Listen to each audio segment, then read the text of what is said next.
Let me start by thanking you, because for the last hour or so I've been living in terror of this timer next to me, which keeps ringing. So I'm very grateful to know that I won't be quite subject to that. Let me start off just by expressing my warm greetings to the Women in Media Collective, to so many of my friends, past and present, who have been part of its incredible trajectory, and to say that I didn't know till I was invited to this meeting that WMC and Dawn are exactly the same age. Dawn was also started in 1984-85, and so we are in the process of also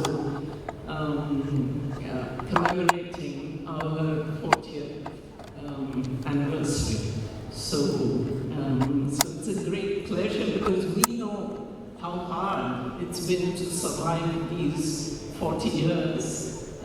To know that we have companions and friends in that struggle, coming at it from different standpoints, perspectives, and trajectory. Before I go on to say a little bit about the nature of that trajectory and get to the heart of what I want to speak about today, I want to start off with just a reflection that I've been thinking about since yesterday, when some of us heard this very moving talk on Palestine. And that is to say how important the narrative is around an issue, the stories that are told that together shape the narrative. Now, in some ways, I think as feminists engaged in political economy, that's been our struggle all along, to change the narrative. We were not happy with the mainstream narrative, and to change the narrative by pointing to different realities from the standpoint of different people, and from a deeply gendered perspective on that narrative. What happens when the world gets the narrative wrong, when the stories are wrong? We end up with misdirected understandings and retrograde politics. We saw that in the case of in the discussions on Palestine, where the dominant narrative today is the narrative of the Holocaust and anti-Semitism. And what is lost is the humanity of Palestinians. And the politics, as we know, globally, is an extremely violent and retrograde politics that denies the human rights of Palestinians in the name of the human rights of Israelis, in fact. But today we've also seen that getting the narrative wrong can lead us, maybe not in such drastic as the Palestine narrative, but in important and crucial ways nonetheless. Dr. Amani, pardon me, Dr. Pramali, if you're still in the room, that brilliant title of her presentation on microfinance, Exclusion Through Inclusion. I thought it was such a brilliant title because, in fact, it changed the narrative immediately. Because what we've been told in the political economy of gender, of development, gender and development from the beginning is that our problem is a problem of exclusion. And from my own work very early on, the critique of Esther Boserup's work that some of you may know, was to change that narrative. The problem women face is not one of exclusion. We are not excluded. We are included at the bottom of an extremely exploitative and hierarchical economic system.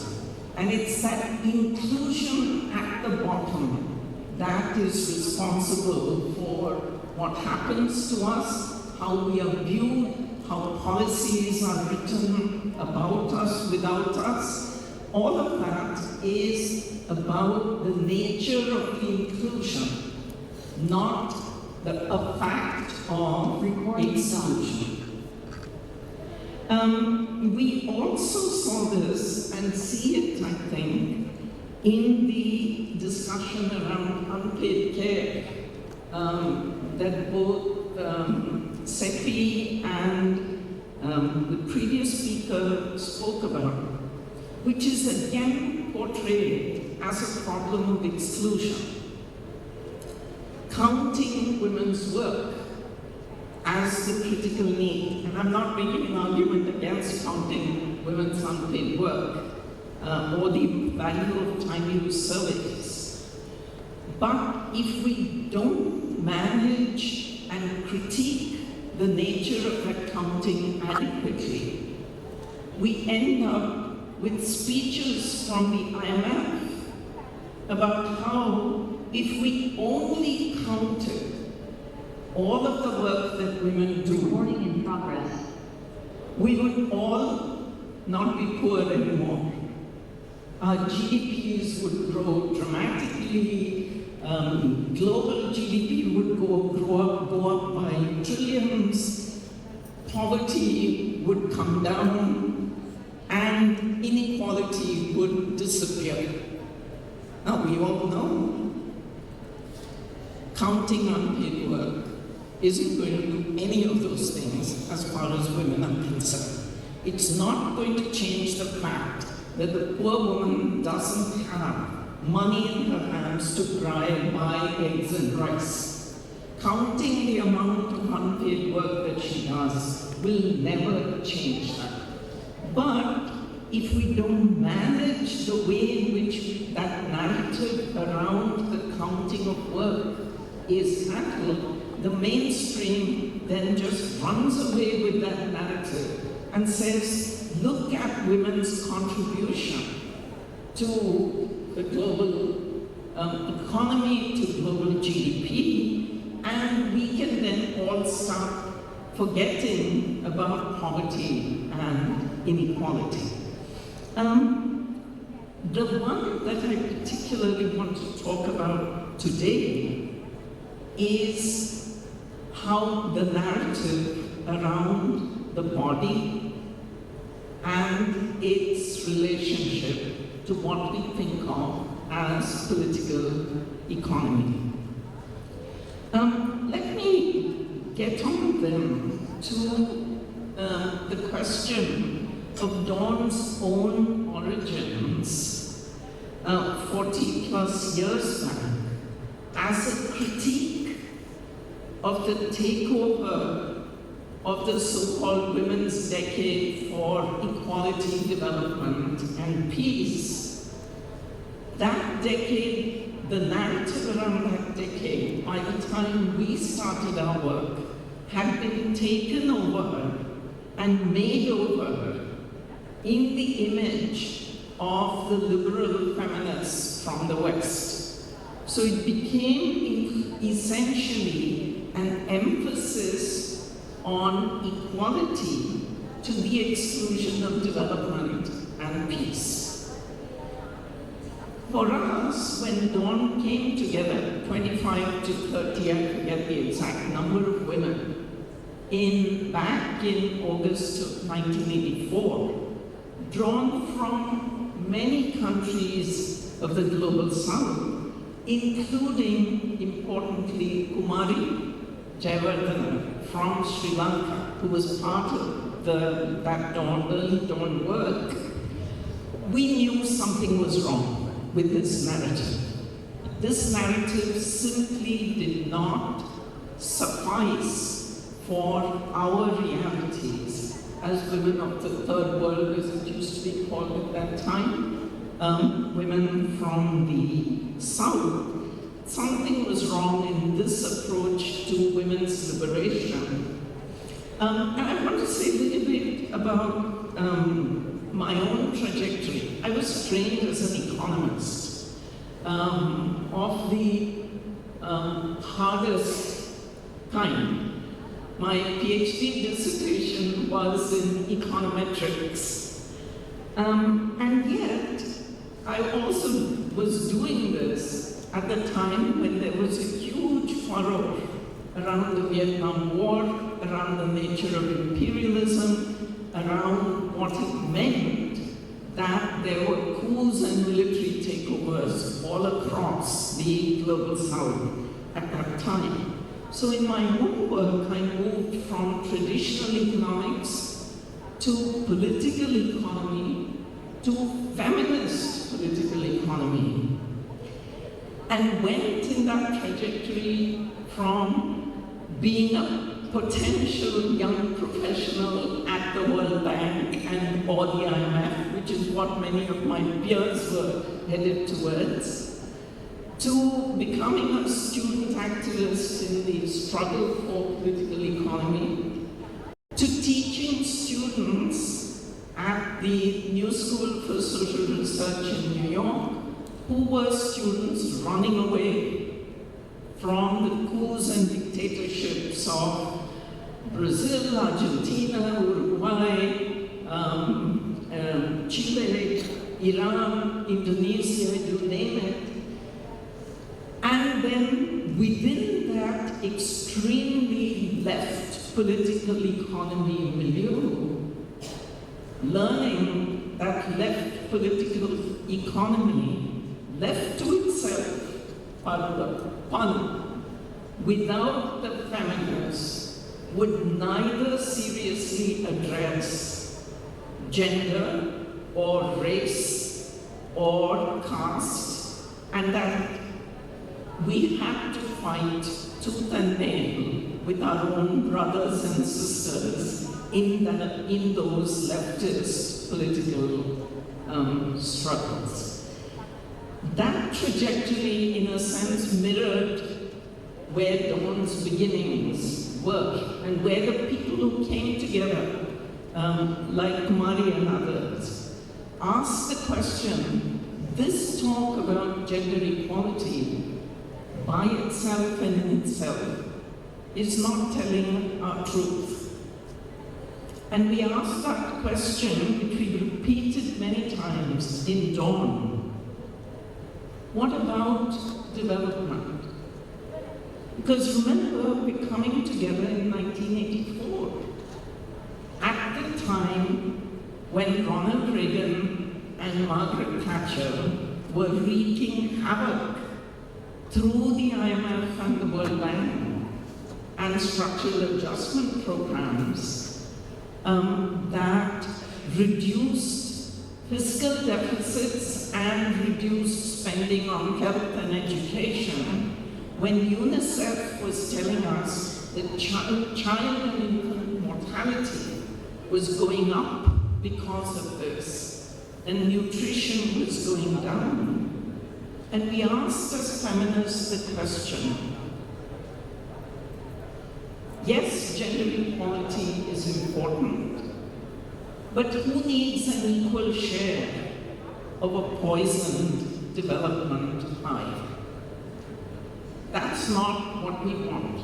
We need to change the pie of development before we're going to make an argument that we want more of it. We don't need more of that poison.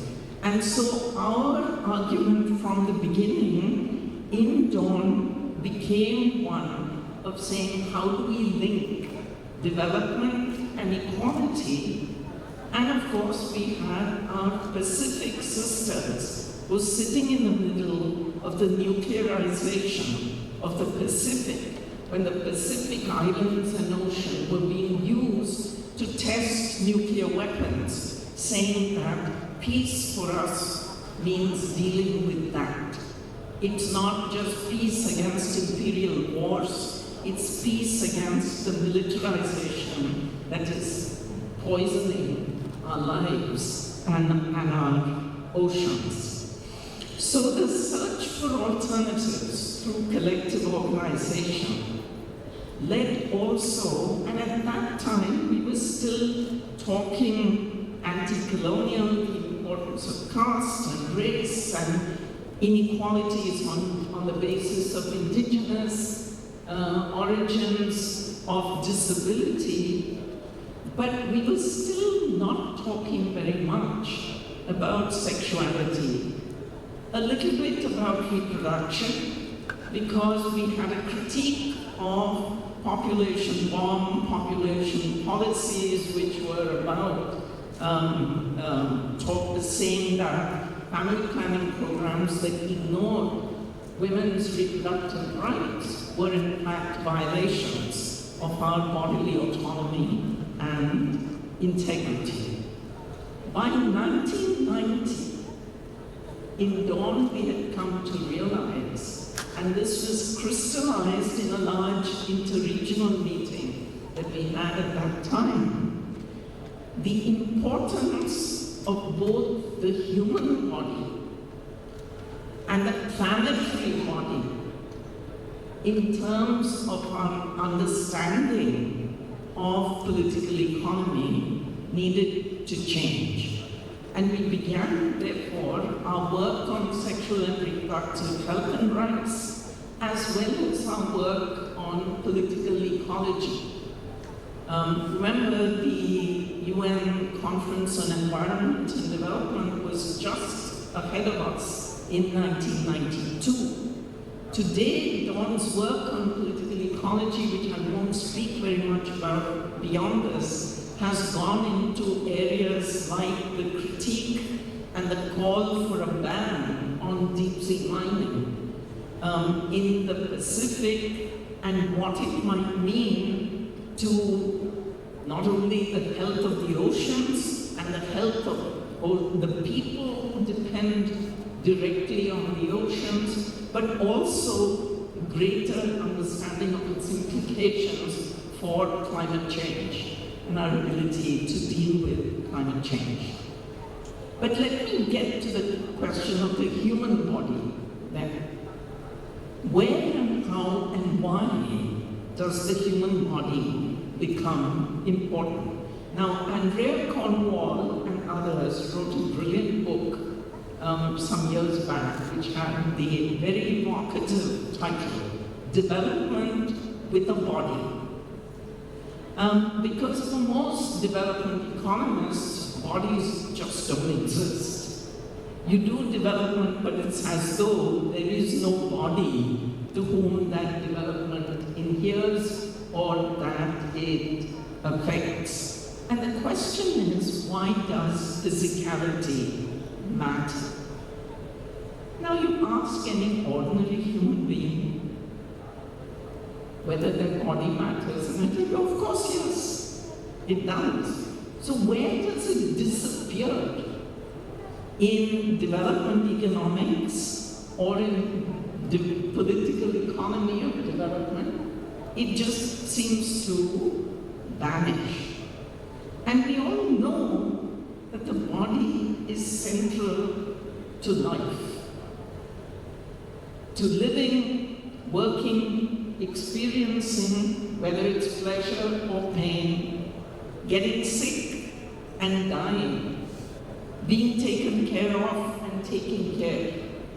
The body is central to fighting, to militarism. The body is central to the reproduction of the next generations. To all of this, the body is central. To how we work, and how we play, and how we have sex, and how we reproduce. And yet, in our work in political economy, we tend to treat these as silos. That we can talk about work without talking about sex, without talking about reproduction.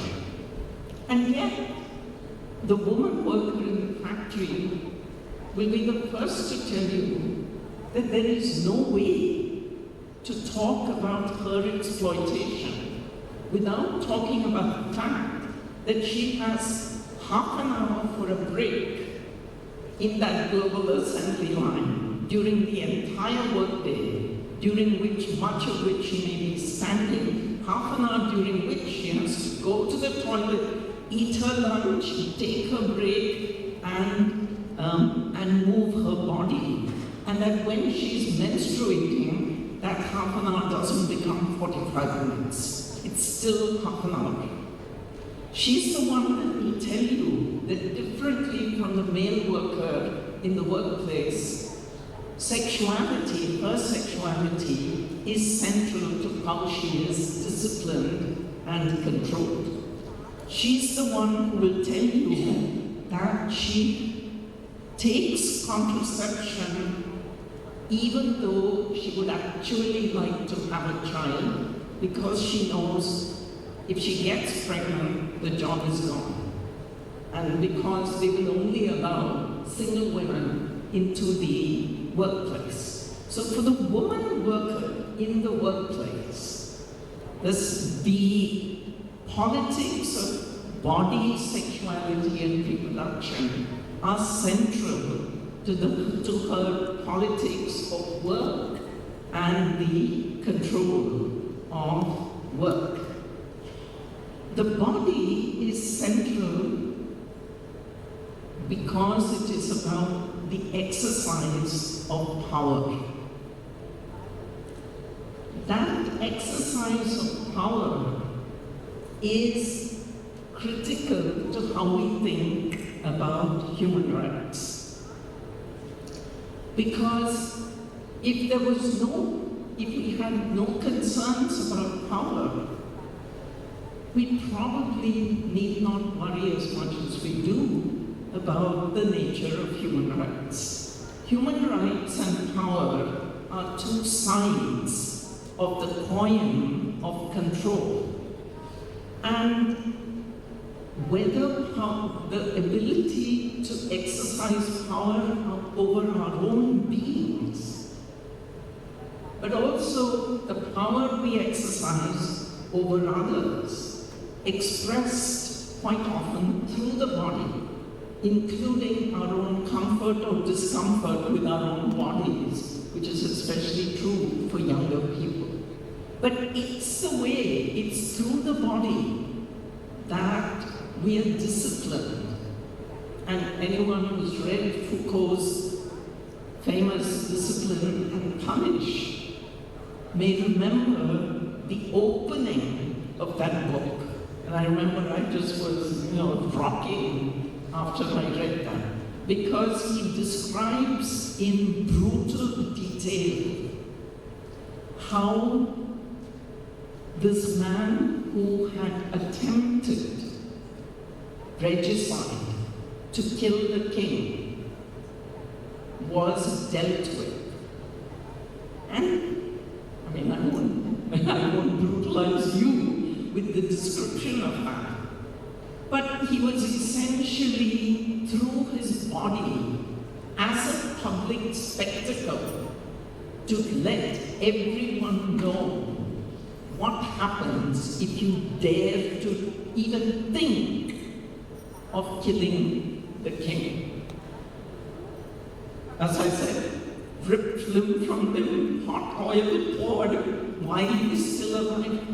All of it meant but it's all done through the body. Because pain is experienced through the body. Discipline happens through the body. And women, the young Dalit girl in India, and we think of her as, oh, she's free, much freer in India than the upper caste woman whose movements are controlled, who's not allowed to step out of her home. But the Dalit girl who goes out to work in the field has to be wary if there is an upper caste man who's watching her and who believes her body is his entitlement. It's the women's sexuality and reproduction, and very importantly, discipline in the workplace and the home through sexual, physical, emotional, and psychological violence. These are all absolutely closely linked and connected.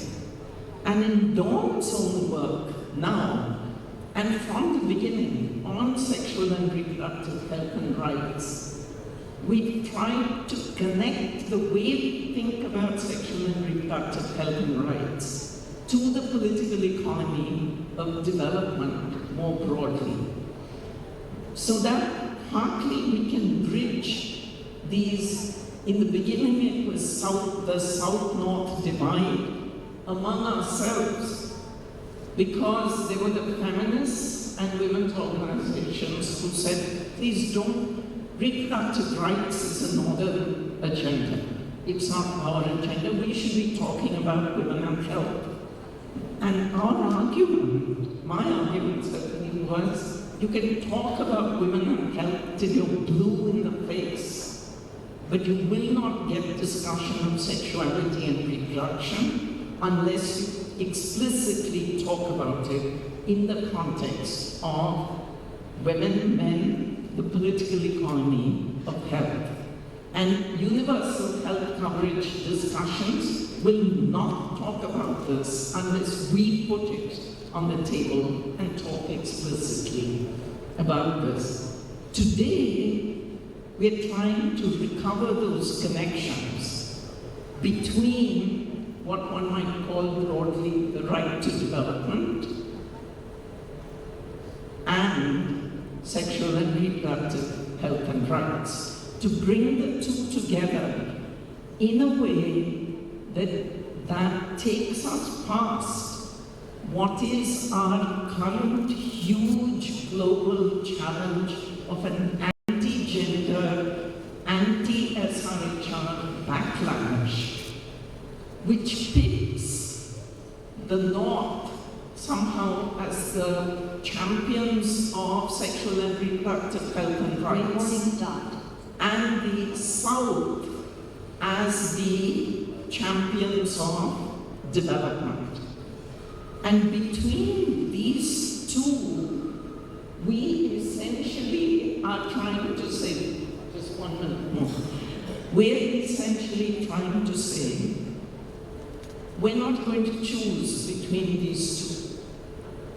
We believe both are important, but I don't need the government of Iraq as the chair of the Group of 77 and China in the United Nations becoming my champion on the right to development, because their parliament just a few months back, not very long ago, passed a law which said that girls can now be married in Iraq at the age of 9.